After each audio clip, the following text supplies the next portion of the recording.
Bonjour à tous, Brigitte Boucher, je suis journaliste à France Télévisions. Très heureuse d'être avec vous pour cette 39e session des rencontres économiques d'Aix-en-Provence avec la thématique retenue aujourd'hui, aménager le territoire, indique-t-il, le sentiment d'abandon.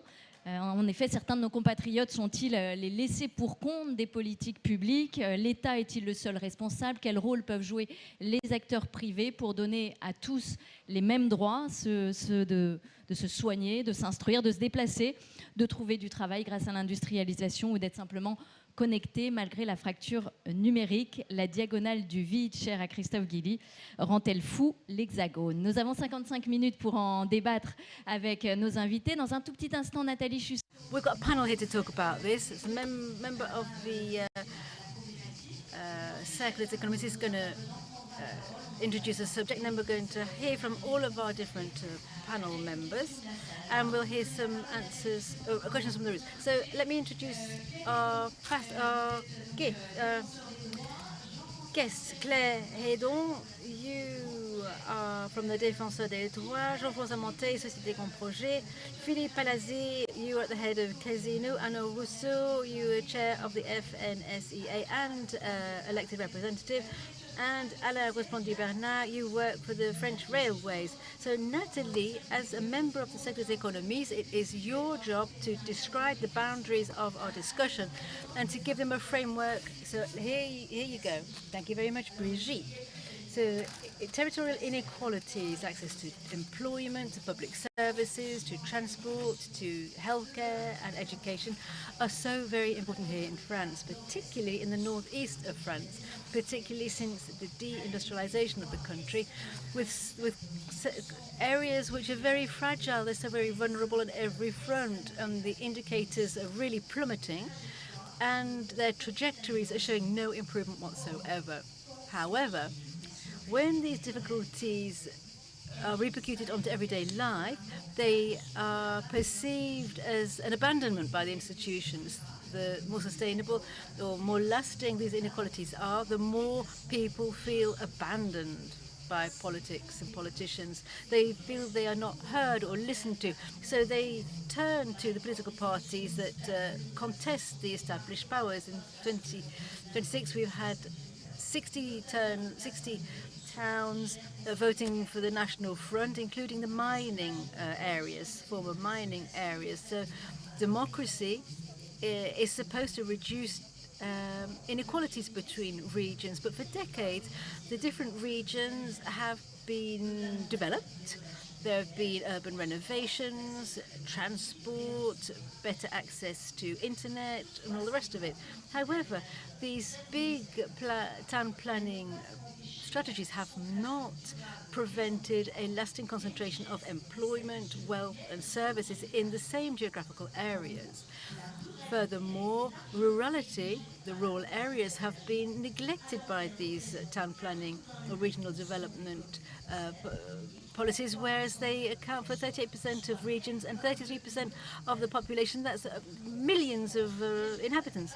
So the results are sadly lacking in terms of reducing inequality. So the question which we're going to address is how can we economically, socially, and lastingly serve the regions and redress equalities. So might we wonder about the external shocks which we are suffering? There's globalization, which has deindustrialized our different regions. So there's been a lot of job loss, and people have needed to change jobs, change professions.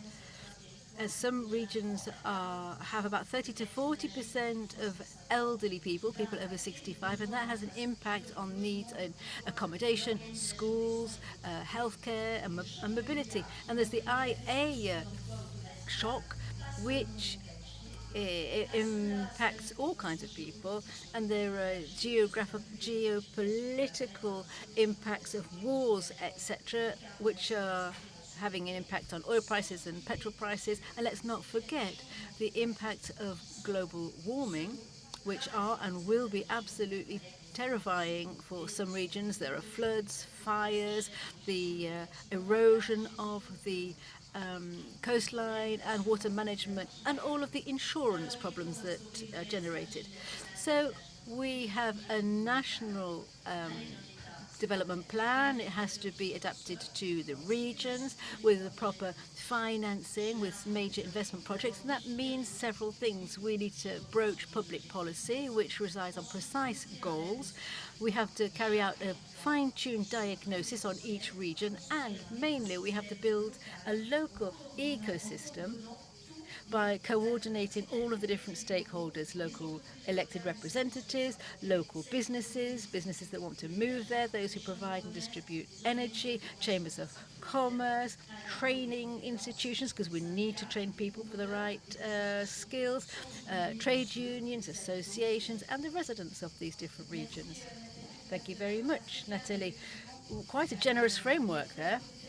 Thank you for sketching out the problem. Let's start with Jean-François Montet. You are president of the Société des Grands Projets, which is the Greater Paris region. You also are a professor at, or you were a professor at Bordeaux University. So what do we mean when we talk about regional development or planning?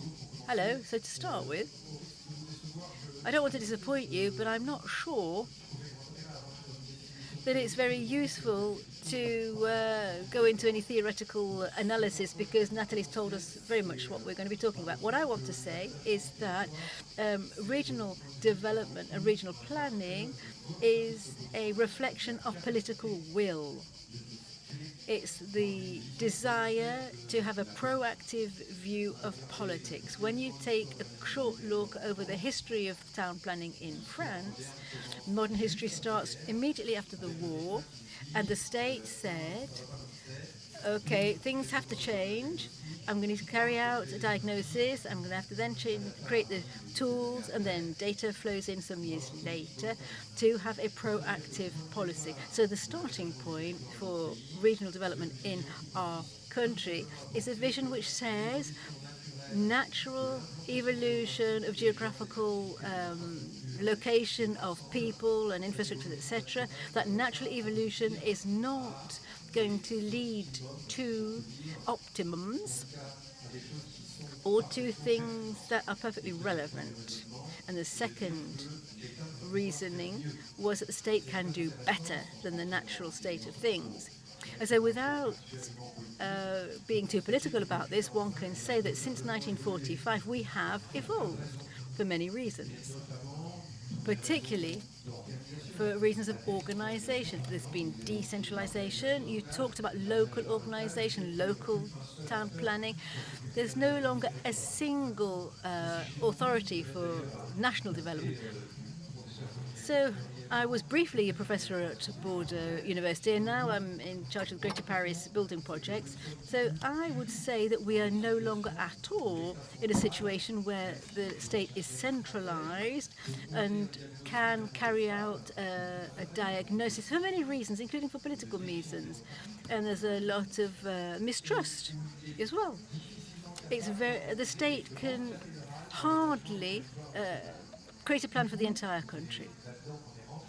And that's where we started in Greater Paris. We're trying to do what we do very well, and our approach out in the field by analysing reality of what's going on, by coordinating all local players to develop transport services, for example, because that's what SGP is doing or starting to do in Paris.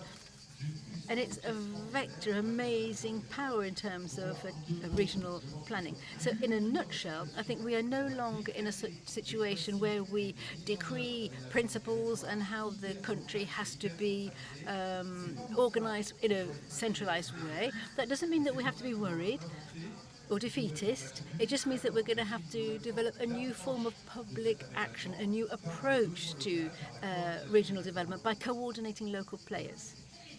Claire Edon, you carried out a survey on the French and their access to public services, and it's quite disarming what you came up. You said in rural areas and also in underprivileged neighborhoods. Yeah, my institution has several domains. We defend public services, and we defend children, and we also control the ethics of the security forces, and we're in charge of whistleblowers as well. So we are a good observation point of what is not functioning properly in society. We sort day-to-day problems out, and we see that access to the law and to one's rights is getting harder. The number of complaints has doubled in recent times, so the difficulties are increasing. It's not necessarily linked to the awareness of our institution. 90% of complaints concern public services. In 80% of cases, we go to mediation. So we see there are difficulties. But we look at what is negative and not what is positive. So we need a field survey, and we launched a survey Ipsos with 500 people. So there are 3 striking figures that are salient. 6 people out of 10 have said that they have some problems with administrative tasks. So the insurance health scheme, pension reform, taxes, residence permits, 4 out of 10 in 2016. So the situation has deteriorated. There's another interesting figure. Half of the people have said that they have some problems when it comes to conducting some administrative tasks. When you have some people who find it difficult to undertake digital administrative tasks. So it means that we are facing a problem. 1 person out of 4 will not claim for a right because of those difficulties. Remember what you've said, Natalie. This generates distrust vis-à-vis the state, vis-à-vis the public services. And of course, our institution has 260 agents at the head office. These are lawyers, 660 regional advisors, and they help manage the complaints. So there are some people who are angry because they cannot reach out to people in the administration. It's not a matter of dematerializing the processes, but dematerialization cannot be the response, the only response. You have 10% of tax forms that are being done manually, and you have some documents that are dematerialized and others are not. So we are a good observatory of these difficulties. So what can we do? Of course, we are not going to give up regarding dematerialization. We want to make sure that people can table a paper file, and it is the same problem in the rural areas, in the underprivileged districts and neighborhoods. So if you look at the situation, rural areas and neighborhoods are being squared against one another, and there are some difficulties to access these public services. We have some recommendations. We need to welcome people. We need to make sure that people can file paper documents. Of course, the state these France service areas, these are not agents from the tax authorities, from the health authorities. They cannot get access to your files. They can help you, but they cannot sort out a problem if they don't have a good link with the different public services. Alain, to regional development is key in terms of mobility, so that people can get access to public services and employment and health services. At Gare and Connexion, is it your raison d'être? SNCF Gare and Connexion, this is the agency managing the 3,000 stations, railway stations in France. If you want to foster a region, it has to establish some links with other regions. We know that hospitals are concentrated. What is important for people is to go to hospitals to be entertained. So the regions have to be connected. This is what we do with the railway stations. So it's important to connect And today there's a discussion about train services.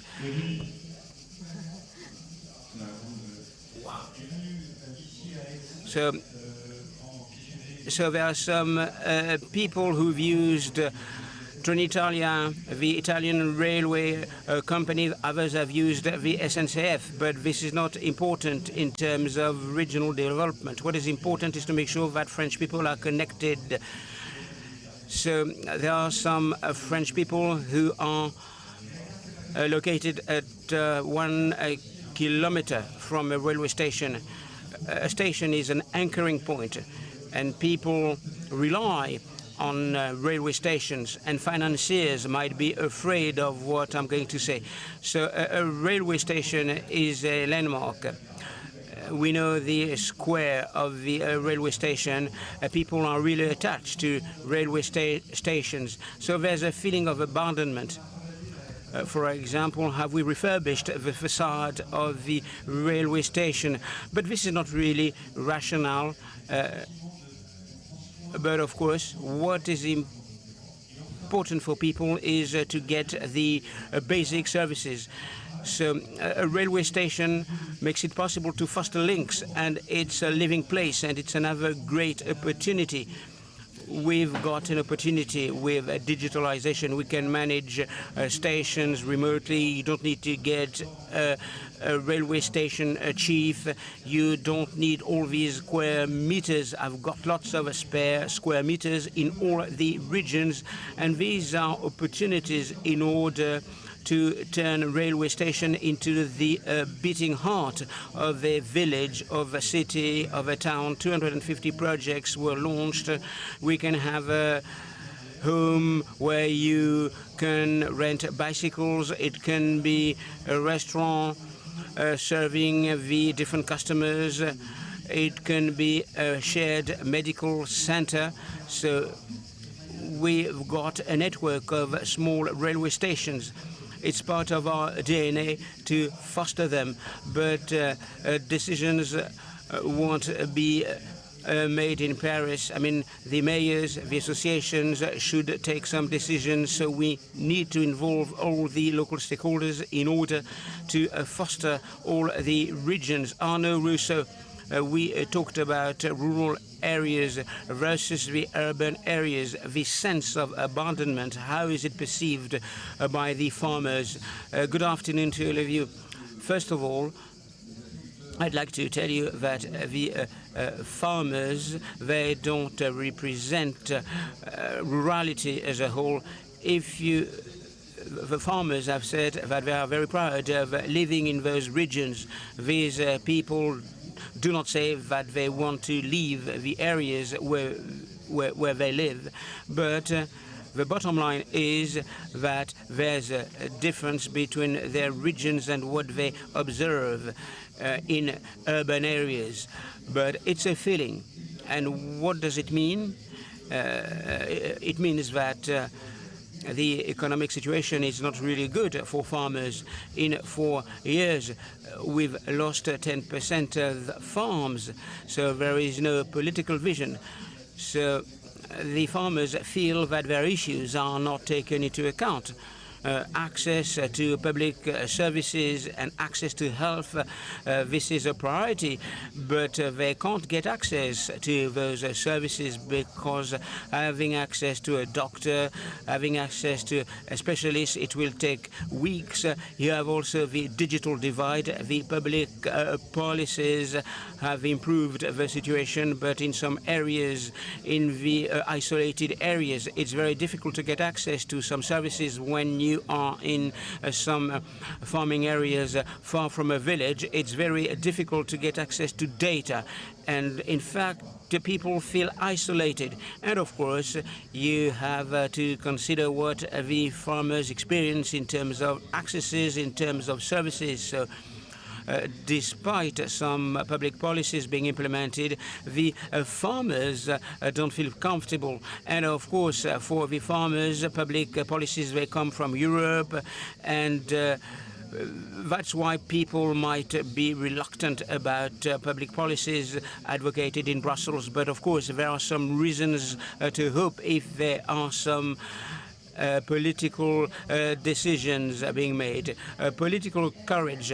Philippe Malady, the DNA of Casino, it's about implementing a local policy. How do you serve those people? Hello, everyone. So regional development is important, and of course people feel that they're abandoned, and we do relate to that. When we talk about regional development, we think about railway lines, roads, the major facilities. This is what is uppermost in our minds, and I think that local services are important in the rural areas, and I can tell you that this will bolster regional development in the boroughs, in the villages. We have a role to play to provide some experience on a daily basis. So here we are not talking about big infrastructures. What is important is to be able to maintain quality of life on a local basis. It's important to have a small shop, small stores in a village. It's important to provide us some services that will have an impact on the daily lives of inhabitants. And this is the role that we have at Casino with our brands, Casino, Spa, Vivant, Franprix. These are the brands that are at the heart of our villages in order to serve people. We have more than 7,000 shops and stores in order to forge links and to improve the daily lives of French people. Do you work with Philippe Paladi? You told us that there are lots of small projects in the regions thanks to the stations, and these places make it possible to nurture a social bond. We'll be working with them. We are working with one of the competitors, but if we want trade to be back in the railway stations, it's important to have a specific vision. So we manage different railway stations. We have big railway stations, and we can make a lot of money with these big railway stations, and we can finance these small railway stations. So what is important is to highlight regional development. When you buy a specific product, Gare de Lyon, it means more money for another station. So it means railway station equation. So we open up some small shops and stores, and we can make people's lives easier. There are some pigeonholes that people can use. I do insist on daily trips, because with daily trips, for people it's important because they can see their friends, so it's important to forge a partnership with other people, with other operators. For people who have different working hours, I mean, they can use those pigeonholes in order to collect their parcels. So we are, of course, people who make people's lives easier. So mobility, is it at the heart of the problem? So if people have the same rights, they cannot get access to the same rights. It's a recurring question. We are an institution, and we have regional delegates. I will meet the regional delegates and the operators, the politicians, the associations, because we need to know what are the difficulties in terms of access to rights. I'm struck by two things. Arnaud Rousseau, you talked about health services, access to health, access to healthcare, and access to education. Young people have told me it's complex when we are in rural areas, when we are in neighborhoods. It's very difficult, I mean, to get access to training scheme, it's very difficult to get access to employment. So there are some common features between underprivileged areas and rural areas. And of course, the institution will tour rural areas. And we went to Corrèze in Ussel. People told me the railway line was closed between Ussel and Clermont-Ferrand. If you look at Corrèze, when you are in Ussel, it's better to go to the hospital in Clermont-Ferrand. When you close the railway line, access to healthcare will be complex. We have the president of Gare and Connexion. So, but of course, this line has been closed for quite a long time. Another line was closed. When you look at Corrèze, for example, if you're in Crégnac, it's better to go to the hospital in Limoges.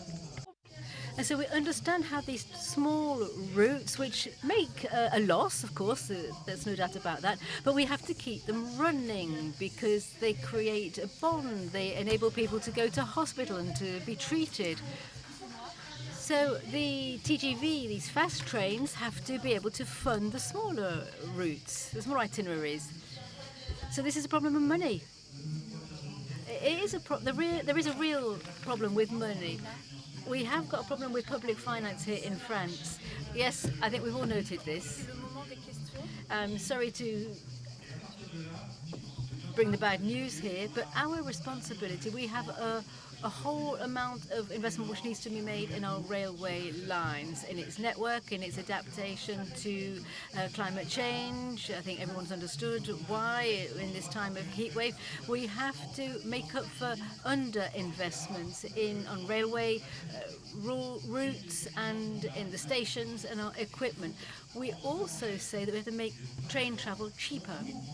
So we are opening new stations, some closed, but we are opening new ones. Just south of Bordeaux, around Tours, we are opening new stations because we've developed models whereby we provide the minimum to be able to provide transport services to a new region. We'll be working on our platforms. We want a low-cost platform, which means that we can open stations or reopen stations. There's going to be a whole strategy around towns and cities for accessing downtown places. We want to open these little stations, and it costs more than simply opening a station, which is expensive as itself, but it's cheaper than a whole new line. Let's talk about finance. Yeah, of course, I'm not naive. I know we need money for this, but you can see here we are talking about competition. There's competition for finance and competition for access to rights. But it's the same thing for protecting children. What resources are we ready to provide really to protect children? I could say the same thing for the elderly in nursing homes. What are we prepared to pay to make sure that their rights are respected? This is what's in the offing.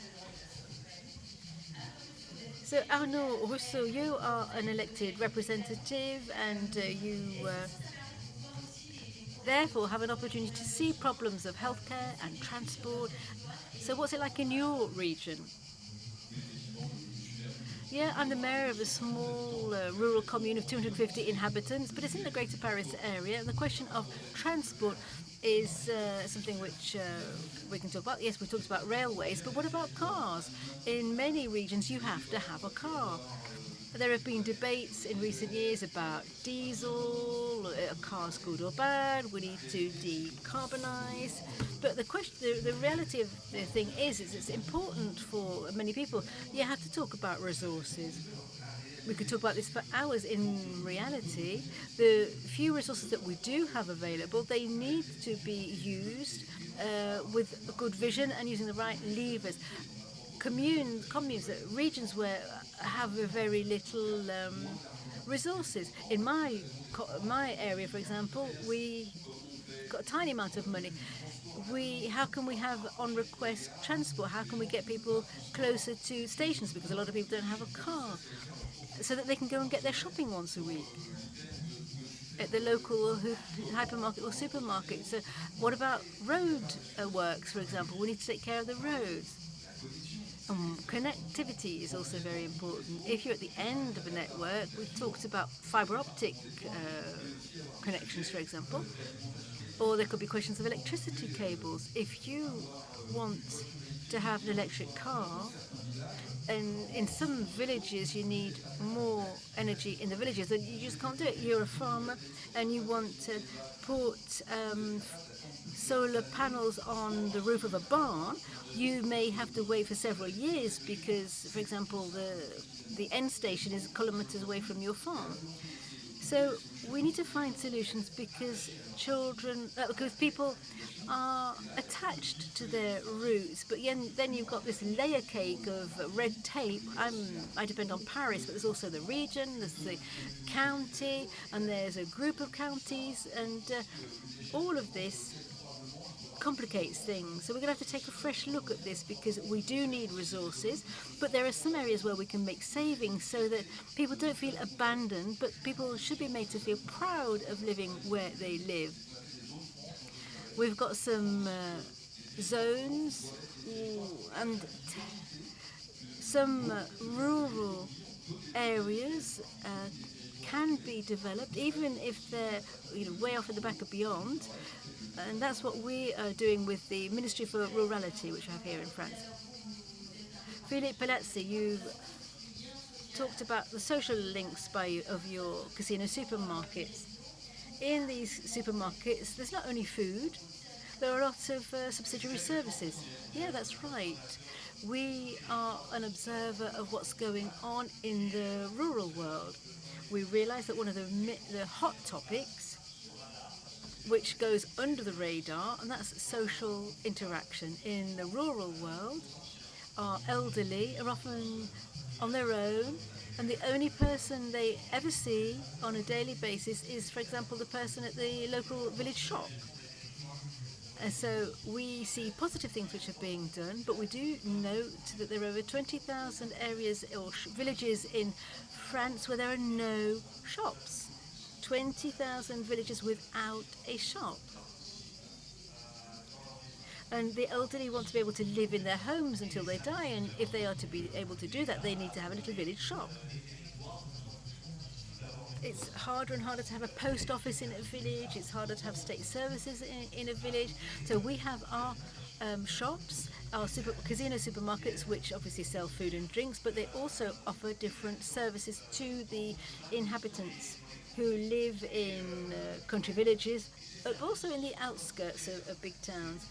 You can have a post office desk. A lot of villages don't have a cash machine anymore. It's hard to get any cash out, but you can go to the village supermarket and you can get cash in exchange for your credit card. For example, you pay your groceries, which cost 40 euros, but you pay 50 euros and the supermarket man or woman will give you 10 euros in cash in exchange. It's really important.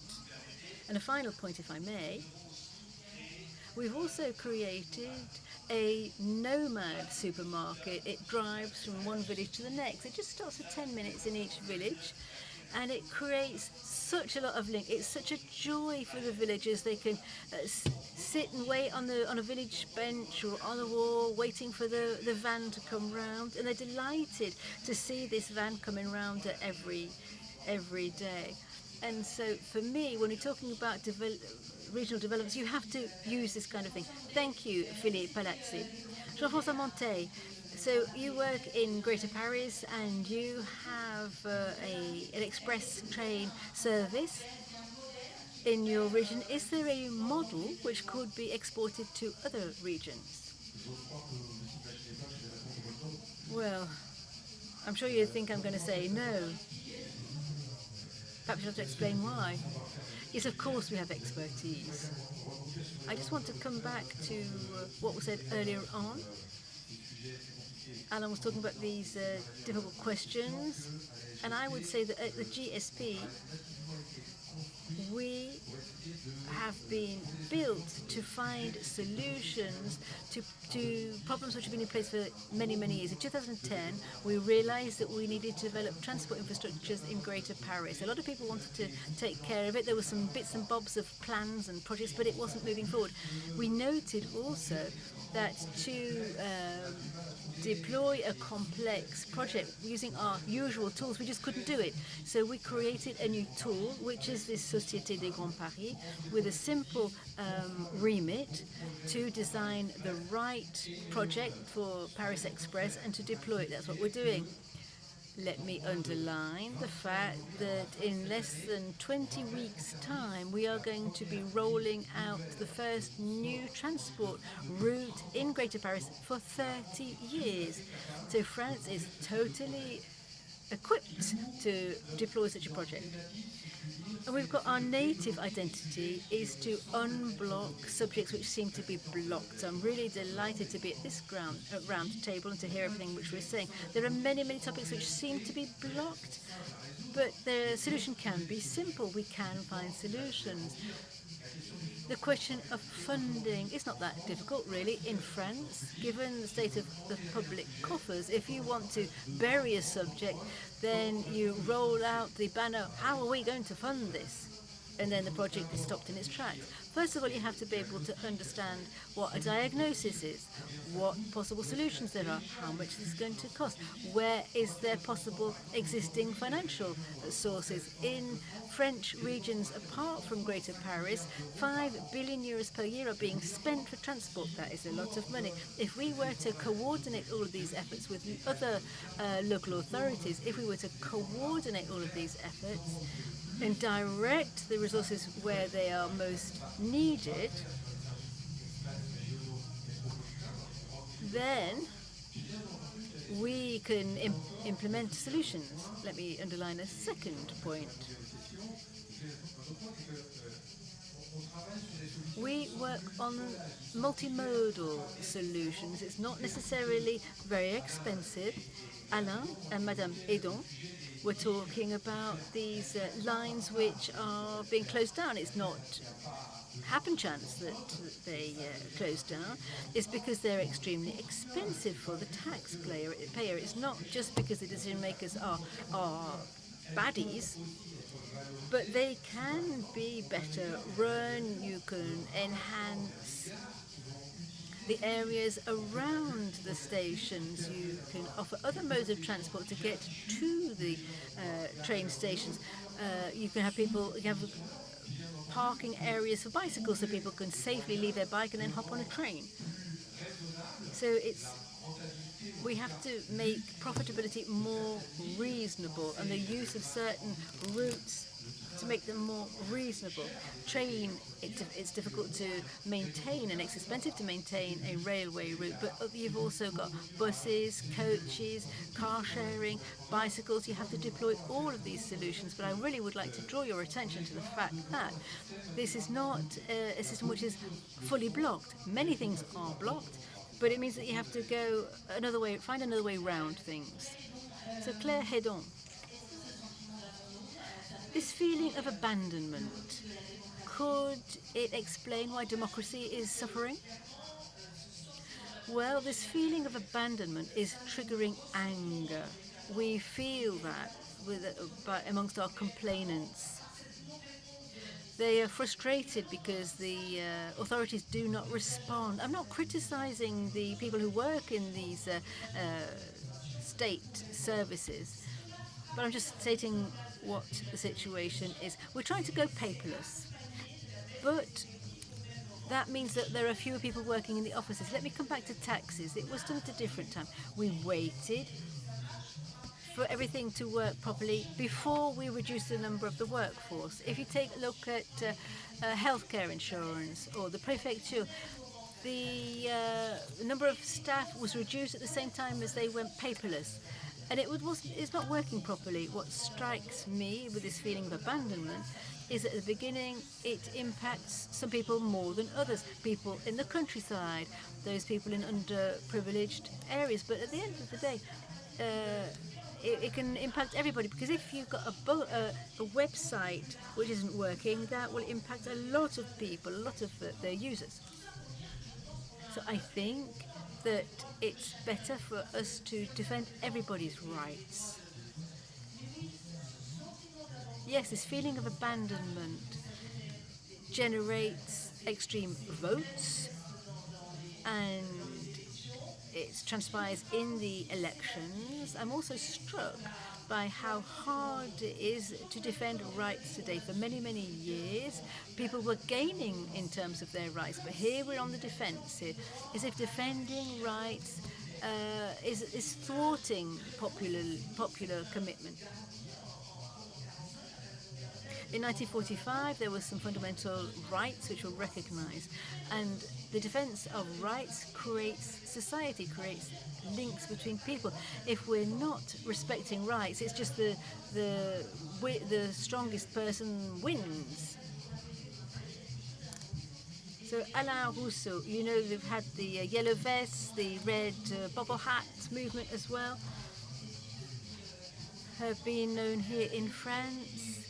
Is it because the politicians aren't acting properly, or trade unions, or is it a problem of decentralization, because political decisions are decentralized? Well, first of all, I would say, let's not look in the rearview mirror. Let's try and identify what the conditions for success of the future are. And I would say we need political vision as far as farming is concerned. I would say we need to stay what we want to do about food, about our plates, about production tools. And there, actors in the ecosystem have some proposals, because we're convinced that ours is a country here in France which has very strong cards up its sleeve. That feeling of abandonment must be dealt with by reconstructing projects, dynamic projects with public services, bringing life to our regions. These people don't want to leave their regions. They want to live where they are with dignity. And I think that's what local representatives, the mayors, want to do.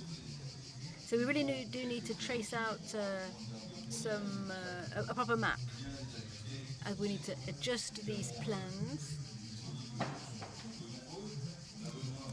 We need a political project.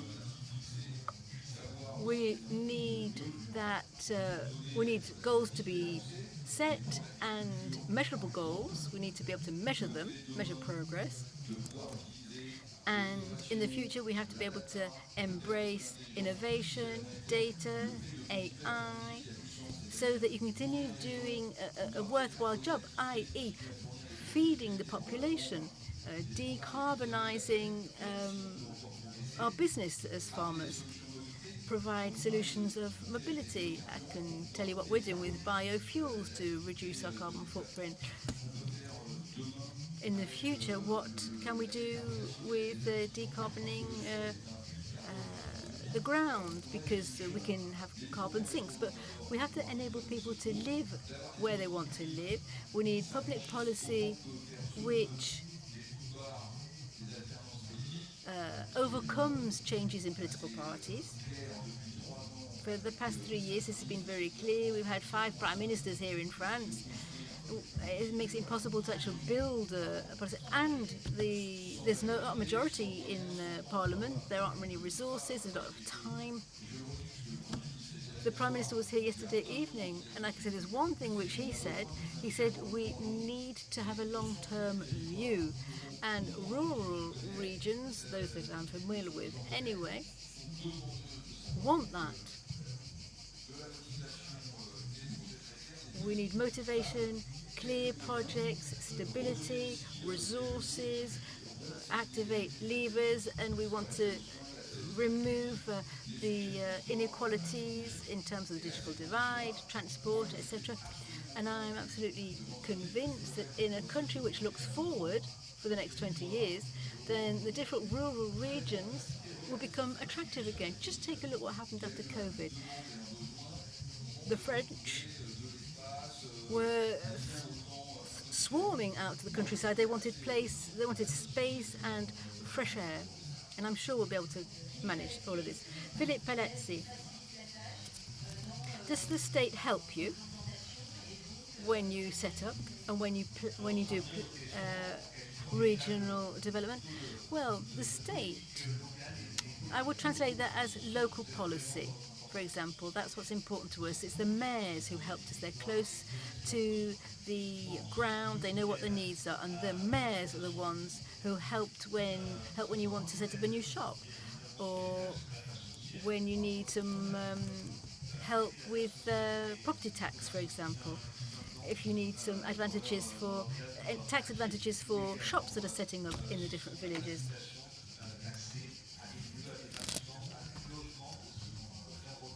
And we also rely on the mayors in terms of housing to get people to live in the villages, and they'll then go to the shops. Are there any hurdles, political hurdles?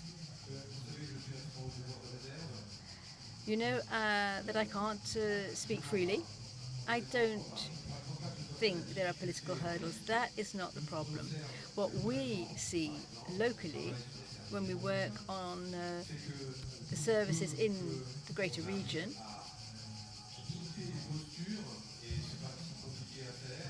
if we can get off our hobby horse, if we can all get round the table with the SGP to talk about transport, if we discuss very quickly, we manage to come to conclusions for public transport.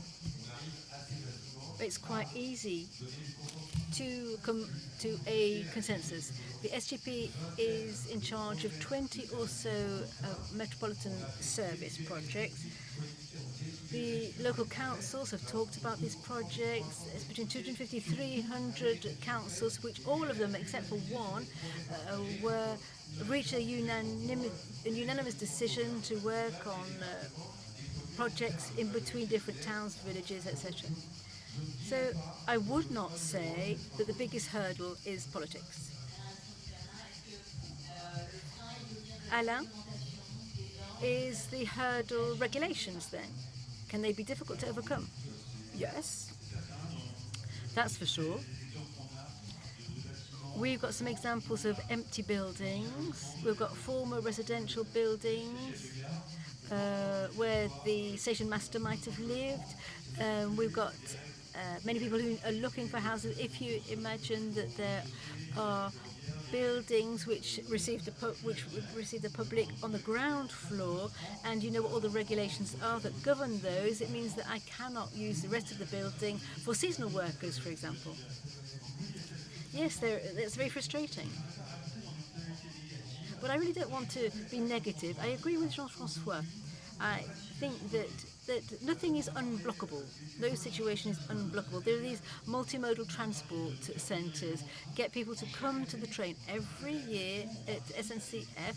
We participate in dozens of projects for multimodal transport projects where people get around the table. We have a coach station next to a station. We have a parking area for bicycles. We make it easier for carpooling to get to the station, for example. So no, there is no major hurdle. And we're talking about things which function well, which work well. We've got the French Federation of Things Which Work. We can be proud of the fact that in the last 6 years, thanks to regional and national funding, we have invested 1.7 billion euros in making French stations accessible to people with a disability. So anyone with reduced mobility can get into these stations easily. I'm not talking about our grandmothers, but for example, if one day I twist my ankle, I know I can still get into the station. And so we're very proud to work on such projects. We've got a service which is helpful to travellers who need to be accompanied during their journey. People who may be visually impaired or have another disability, they are free, therefore, to travel on the train. Yes, of course, a lot remains to be done, but I feel that we have some success stories. So I just wanted to end on a positive note. Yes, things are happening. Yes, we need to speed up, and yes, the challenges are huge, but there is movement.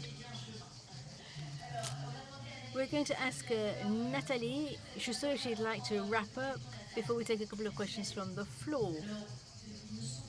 It seems to me that the diagnosis is a bit unclear. We talked about paperless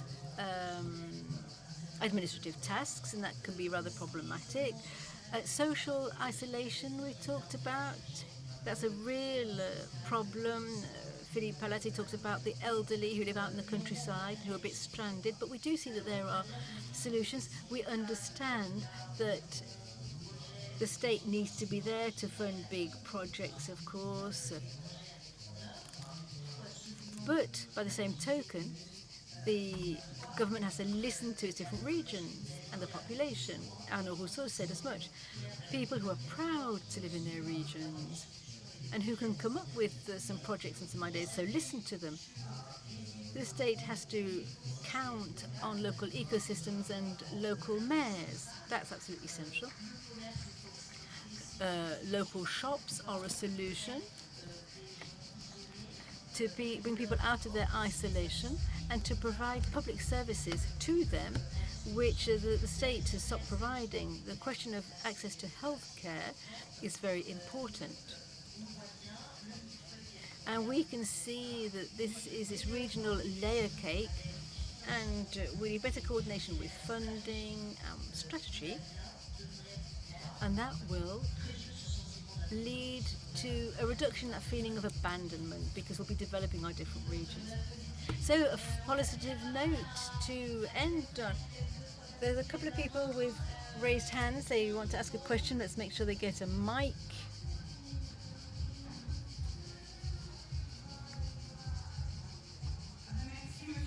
Thank you very much to the gentleman from Casino Supermarkets.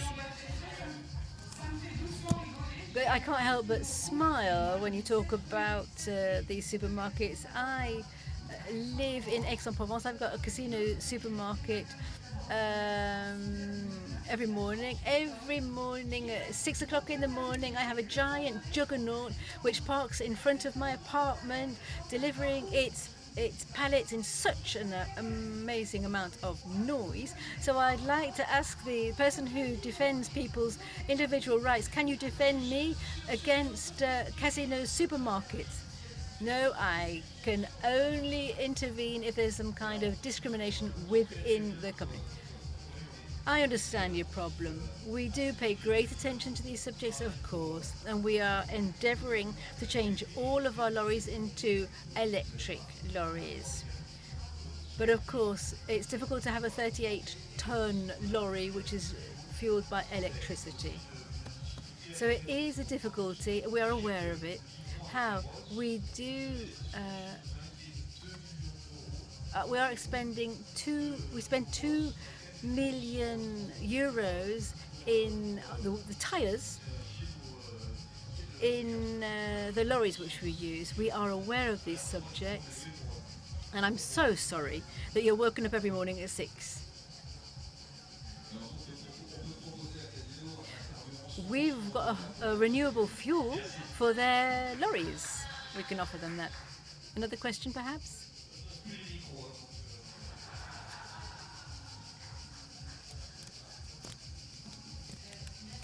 Thank you very much.